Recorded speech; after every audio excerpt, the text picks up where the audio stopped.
Hello again, it's Traci. Today we're picking up where we left off in this two-part conversation. If you haven't heard part one yet, I really recommend starting there. And if you're returning, welcome back. I'm so glad you came.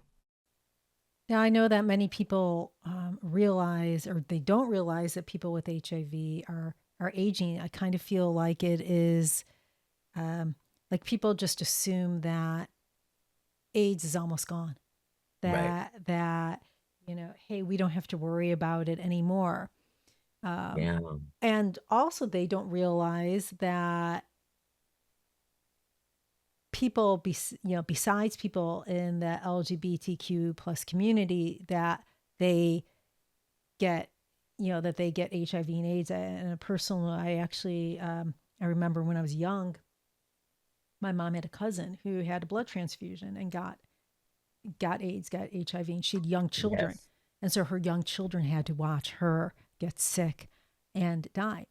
Um, and so most people, when they think of HIV and AIDS, they just go to the LGBTQ community, and that's what they think of. But first, it's many different types of people get. We saw that in the 1980s and 1990s, right? Right. It was everyone, Yep.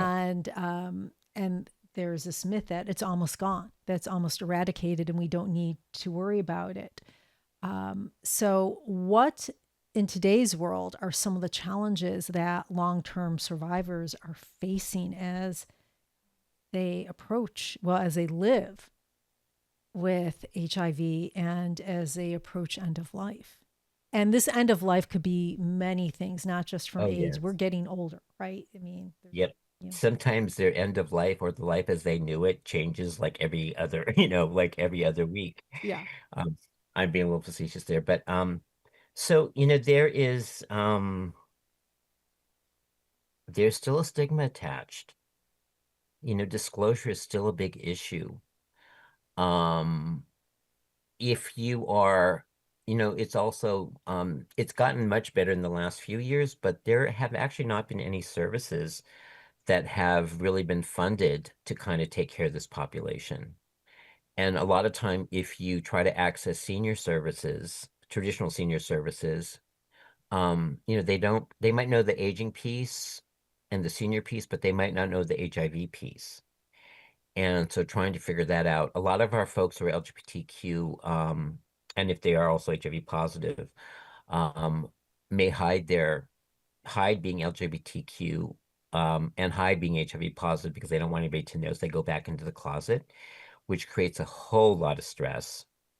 Um, you know, it's interesting too because I had in my first started 50 plus, which was 2014. This is around 2015. One of our guys said, "Well, I don't really see myself as a senior." And I was like, "You're 70? When are you going to start seeing yourself as?" And he's like, "Oh, that's right. I'm still not going to go get those because they're afraid they're going to be treated poorly." So in San Francisco, we really try hard to kind of bridge these worlds. And we're lucky because in San Francisco, it is a little bit different, but we're still trying to, we still do a lot of advocacy work, trying to kind of figure out what needs to happen, what should services look like, how do people living with HIV, how do their needs change as they age? Because since we're the first generation to age, many of them didn't plan to live, so they didn't save, they didn't do all these things. And so, well, when did we start doing that? And I remember, I think it was 2023, I was at the US Conference on AIDS, and I attended a federal panel on HIV and aging. And they said it was going to be 5 to 7 years before they actually had like a model of healthcare. And I'm like, oh my God, 5 to 7 years in the life of a senior at this age, is kind of a long time. And so we need to start thinking. And, so many of our people think, oh, we'll just do what we've always done. It will find community and we'll take care of each other. I'm like, but it's not so easy when some of us have mobility issues, some of us can't see, some of us can't drive. So there's complications to think about, but this is where I think that whole intergenerational piece is important. So I try to do work in some of our programs, figure out places where we can work with younger people. And my hope is that by making contact that somebody will think, Shanti, which has been around for a long time and was a big part of the SEM school model of care, they still offer volunteers and Um, it's a great service. We had this idea that maybe we could also train a pool of our folks to be buddies. And so people have some shared experience. Like they might not be able to do everything, but they'd be somebody to talk to. Somebody like a thought partner, someone you can sound things around. So we're trying to do all these things. I'm trying to also bring people back to art. So the Mm. theater program, trying to tell our stories. It's very healing to get up on stage, particularly if you've never ever thought you could do it. Um, there's a lot of writing workshops that are happening where people are trying to write their memoirs and stuff like that. And some of them joke, it's like, yeah, I need to do this now. I can still remember some of the details. And I said, well, you can always make things up, but it's much better if it's true. Um, we even have people who are thinking about, many of our folks that we're seeing in the last few years have lost their partners. And so they might have been in a committed monogamous relationship and kind of fell into isolation in a different way.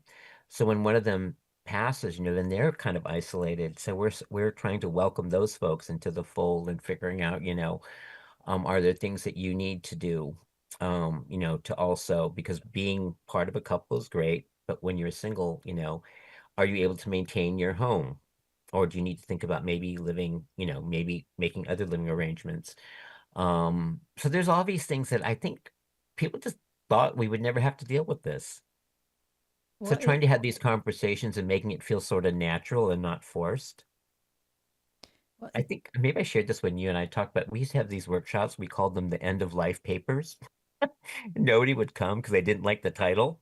So now we call them legacy papers, so it's your advanced healthcare director, your wills, your different. So it's just a different, we don't call the support group, we call it a coffee. So calling it something other it's kind of taken off some of that stigma as well. I think, when I look at the aging community, it's really, for me, mentally, when I have this conversation with you, I'm thinking, seniors and what they need. And as an example, many seniors are lonely just because they've Yes, lost isolation. people. And in the HIV community, you have AIDS community, you've lost so many more Right, people. But you see the pandemic that just happened. So many people, so many seniors lost right. spouses and lost people that they love. So that there's this real big problem of loneliness. So in my mind, I personally have a difficult time separating out like the LGBTQ community to every other community because there are basic problems that are the same across all Right. communities. What are some of the differences, though, that we can talk about that people should,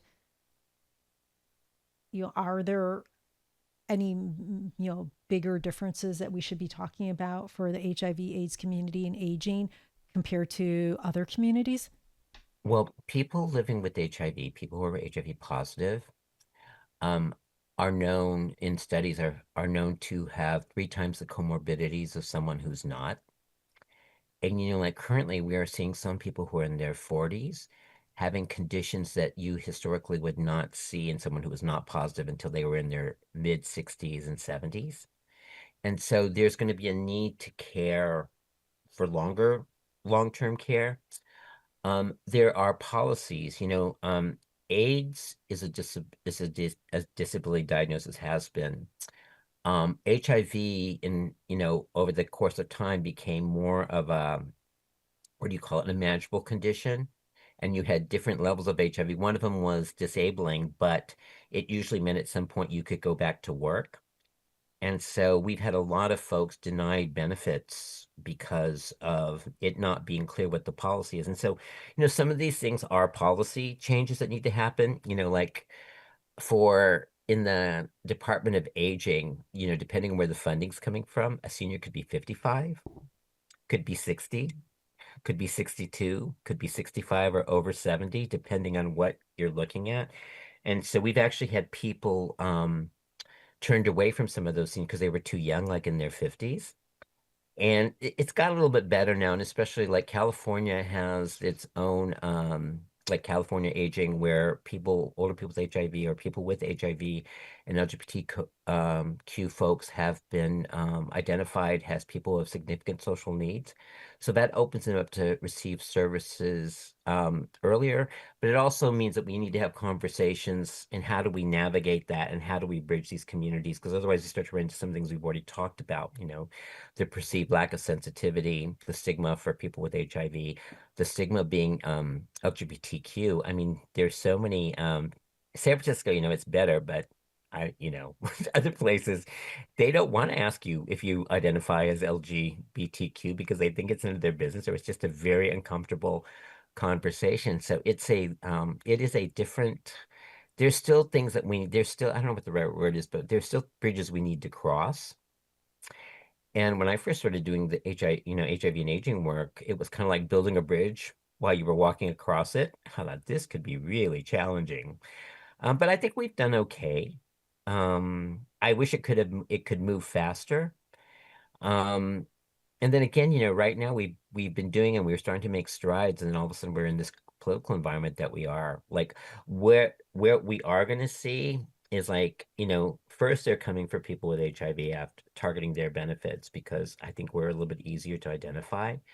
But then once it starts to get into other seniors, like what's gonna happen? I mean, if you're a caretaker of your parents and you're a dependent on those benefits, whether you're LGBTQ or whatever, and a lot of times in rural areas where there's not such a huge infrastructure, um, you have to figure out what to do.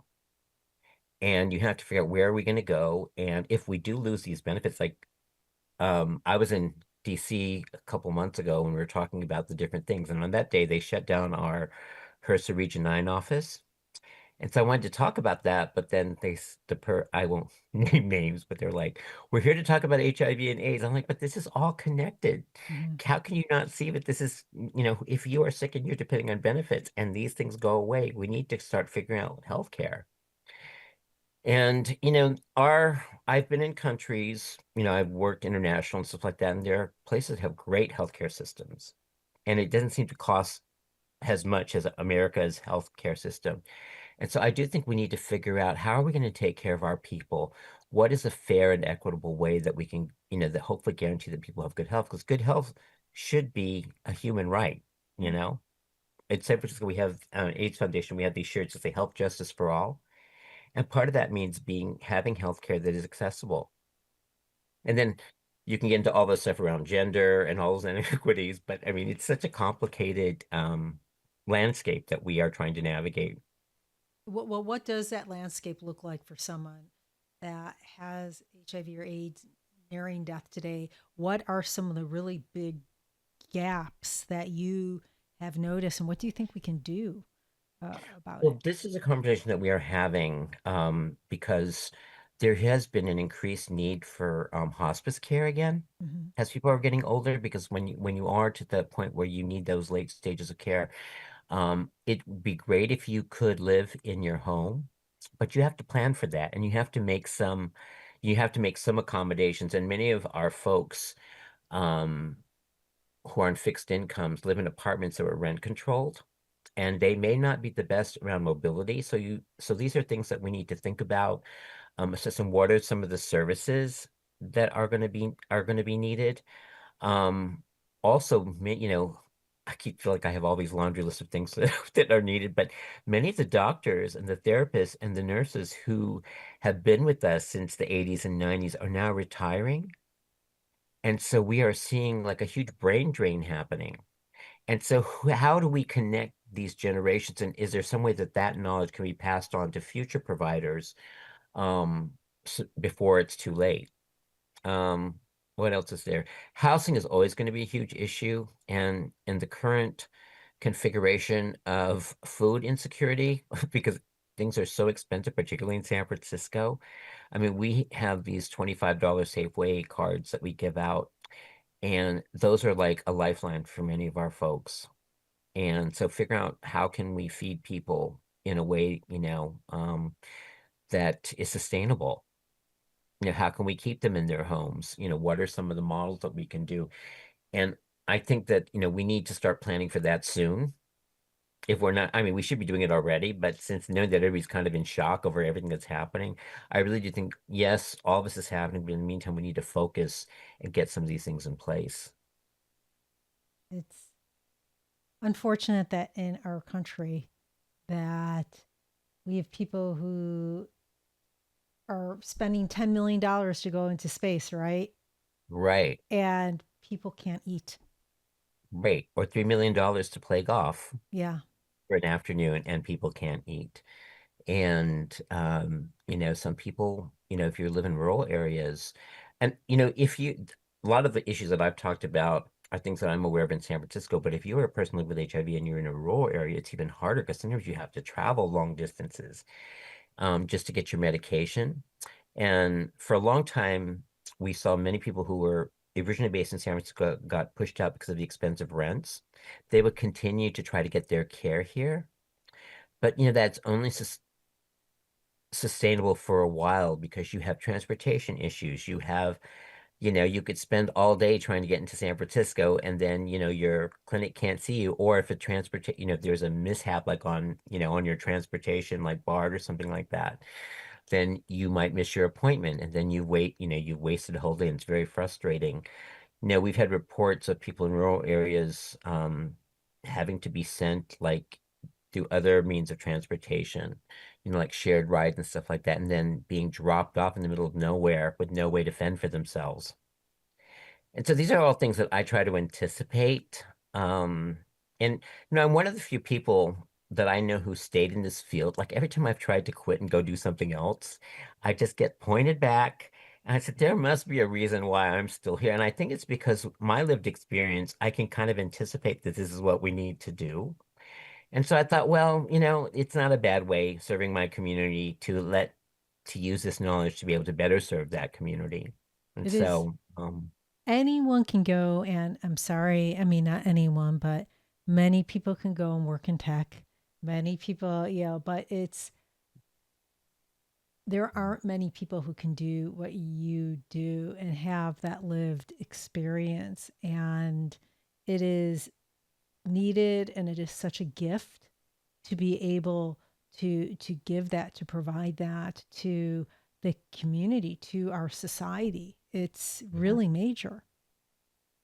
One of the things that I don't think that a lot of people might be aware of is like, yes, it's great that those of us who are long-term survivors have lived and survived, but there's also something called survivor's guilt. I was about to ask you about that grief, because you are a Yeah. survivor. And people, there's grief of loss, and I do see it because I work with a lot of people on grief.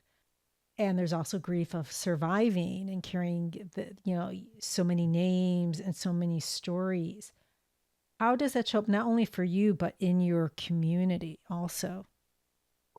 Well, sometimes, like let's say somebody won the housing lottery and they're getting a rent-controlled apartment.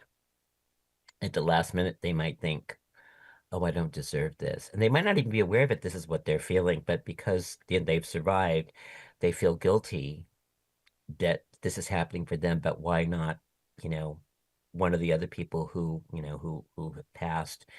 And I've had to actually talk a couple of people off the ledge there because I'm like, whoever's gone would be so happy to know that you are getting this break, you know?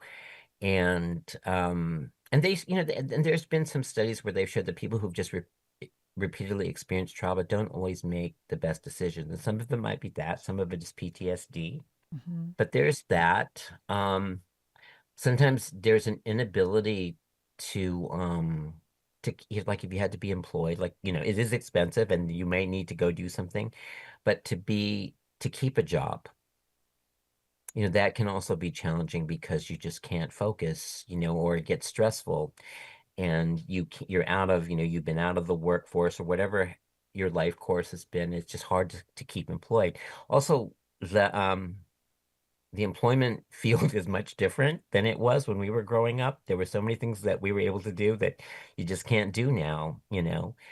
And so I've actually spoken to some of our workforce development folks. Like, we need to have these special trainings for folks to teach them that this is what you can and cannot say in the workplace. This is what you can and cannot do. because it's very different. Um, Are you talking about people who are in like more of an HR or like the companies themselves? This is what you can do and can't do, or some people are, they're forced to go back to work after not being in the, because one of the things that has happened, so many of our people who went on disability in their 30s or 40s, uh at 65, they might age out of their disability policies, and then they could lose up to three-quarters of their income.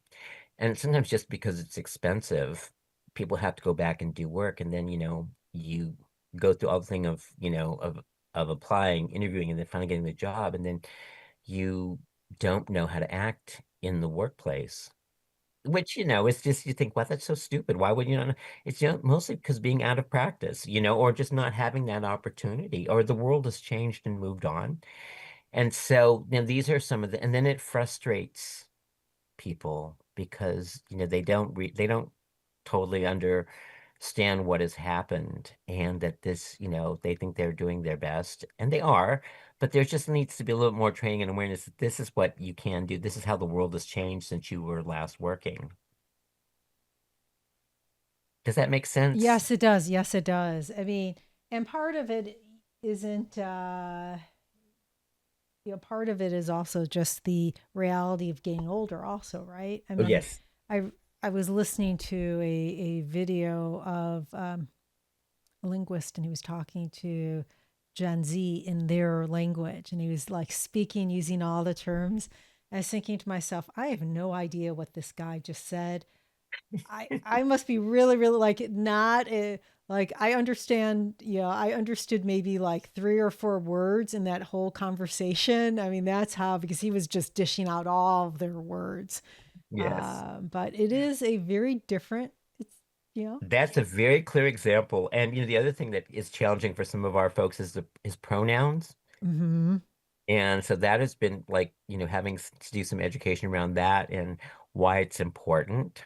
And and just acknowledging the differences in our history. Like another big point of contention can be the various pride flags that are around. That we have the original rainbow flag, Yep. and there's the progressive flag. There's a number of flags, but it's only inclusive if you see yourself in it. If you don't see yourself in it, there's nothing anybody can say to say that you are included if you don't feel that. So we're having conversations about that too, about why this is necessary. Interesting. And um so it's kind of it's interesting because you live to this point, and then you think, oh, I actually can speak to this a little bit at least. I might not be an expert, I can at least speak to it. And that's actually helped me bridge a lot of things with younger people. And I'm very grateful for that. And then they kind of look at me as a mentor, as opposed to someone who's trying to tell them to do, what you need to do, what you have to do, and you have to do it this way. I'm like, with my staff, I'm very open to doing it the way they see that they want to do it, unless I have to step in. But, I try to give people that that leeway to kind of do it their way. And I'm there for guidance. Whereas opposed to some of my peers are like, oh, I don't like this. We're not going to do this. This worked for me. So it should be good enough for them. I'm like, okay, we're starting to sound like their parents or those authority figures that they don't like. So we need to dial it back a bit. Well, that's, the difference. Yeah. That's being a servant leader, right? I mean, that was my, when I was in management, I really, Hmm. uh, that was my approach to being a servant leader, and hate to sound so corporate, Yeah, but yeah, exactly. And yeah, that's exactly, you hit it right there. It's like not to be so corporate. So, so we talked before about chosen family, and mhm. especially in the community who has been disenfranchised, and uh, that the chosen family is really central to their care and support. But then you've held the healthcare system that isn't in tune with that. How can healthcare systems better recognize and support these different systems, these different types of support That's that needed. families have? Well, this is where having an advocate of some kind to help you, someone who can, like one of the things that we did for the Asian Pacific Islander community, because we had so many languages and so many different cultures, is that we used to go with our clients to their appointments and help that way. And I kind of think we need to have some middle folks who can kind of, we used to have that social workers who were kind of the middle, but that seems to be kind of disappearing. But so having staff, we just did a whole thing about this last year in Boston around how do we bridge where we are now with what's been happening in healthcare, particularly around HIV. And so having, people from the community who have some shared lived experience who might be able to understand having people with their language is really important, whether it's English or your native language, but English as you understand it. Because like you said, sometimes, between the different generations, like, oh, I have no idea what you just said. And we're all speaking the same language. Um, so those things, and sometimes it's a policy piece. You have to get policies changed. And, one of the things I've noticed, HIV over the course of time and history has been very flexible because we've had to kind of adjust as the times changed. I find with the elder and aging system, it's much more set in its ways and it's a little bit more challenging to kind of change. So you do have, it takes advocacy and it takes people who kind of know what we're talking about to be able to figure out where we need to change that. And then it takes whoever the other side is, being willing to listen and being open to make those changes. And so I firmly believe that, we need to work with our politicians and policymakers because they have, there's what we do, but then they have the next step. And so we have to figure out how can we work with them. And that's something historically that the HIV movement has done. Currently, the aging, there, we have a few people in California who champion aging and they're great. And we're so lucky to have them, but not all states have that. We're very lucky here for several reasons. I Yes, feel very totally agree with you on fortunate. that. So I know Yes. we're almost at the top of the hour. One or maybe two, but last question. For listeners that are healthcare providers, caregivers, or community members, what do you wish they better understood about end of life care for people living with HIV? I think this is more general to anybody, but listen to the person that you're caring. Even when in HIV, when we didn't have any treatment options, the one thing we could do is listen.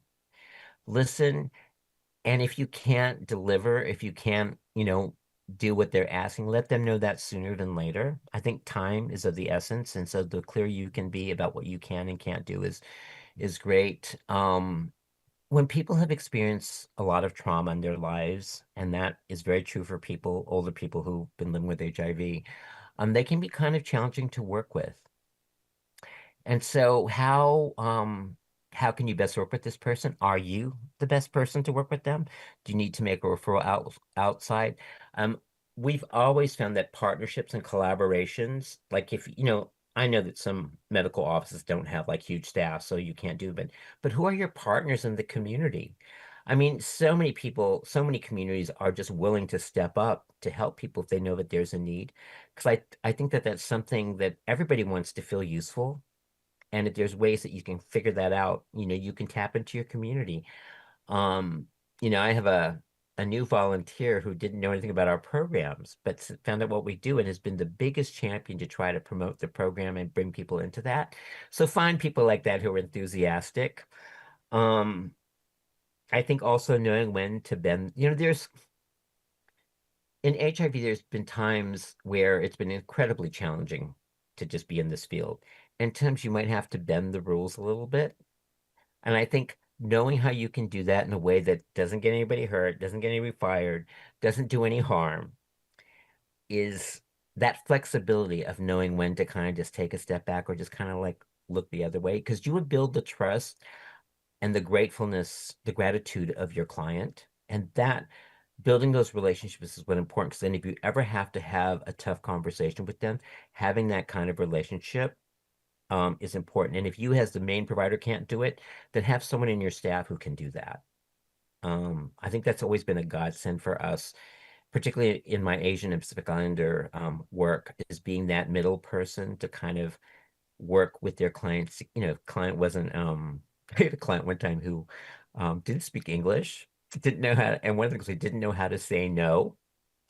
And ran up a phone bill of like or a garage bill or some kind of a bill that was just incredibly high, like $10,000, and trying to explain to the person that our person couldn't say no. They're like, can he try?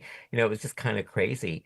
But once we got them to understand and we were able to kind of navigate it and kind of reduce that person, even though, we had different culture, different whatever, but because we were able to help them get them to understand that, they were so grateful to us. And so, knowing how to champion people for people and having those champions readily available, which in San Francisco, we've been very lucky because we've had many. People tell me I'm one of those. And I'm like, really? And I think I just need to learn how to accept a compliment or something. But those are all those things that we do, I had a recent thing where my doctor, I say this with affection now, but I thought he looked like he was 12. And it was interesting because I wasn't going to change my regimen. I was very set that I wasn't going to do this, my HIV regimen. But he sat there. He said, Vince, I have an hour. We're going to talk about anything you want to talk about, and then we'll see where we go from there. He gave me an hour. That's huge. I know. And so by the end of it, after 45 minutes, like, okay, I'll do whatever you want. I could tell that he wasn't just trying to, force me. Because I had this whole drama in my head that he was going the easy route. He just wanted me to do this and whatever. It wasn't the best thing. But when he explained everything to me and he just took that time, and, to this day, I'm still with him and I'm so grateful. I changed my regimen. I've had no health problems with it.